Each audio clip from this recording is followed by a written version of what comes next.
Hey guys, Moshe the Electric Israeli is here, and thank you for joining. Here are some pictures from the Gigafactory in Berlin.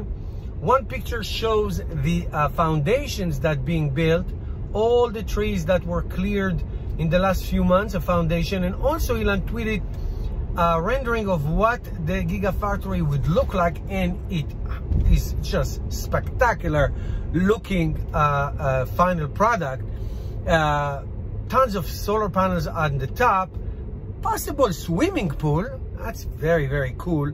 And that will be the factory in Europe that will produce at the beginning for sure the Model Y, the Tesla Model Y, which is of course the crossover, a beautiful, beautiful car. Same thing going on in Shanghai, where another section is built to produce the Model Y as well.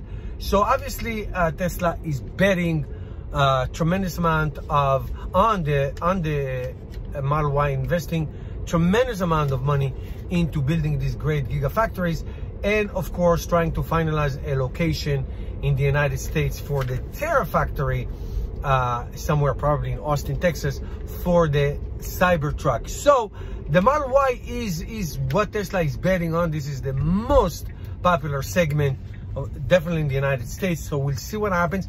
Eventually in Berlin, Model 3s will be produced as well. But at the beginning, Elon Musk said that they will be building the Model Y over there, which is a great idea. So of course we'll keep you posted. This is very exciting, very, very exciting. I know there is a YouTuber in Germany that takes drone pictures. We would love to see some new ones to share. Thank you guys for watching. See you guys tomorrow.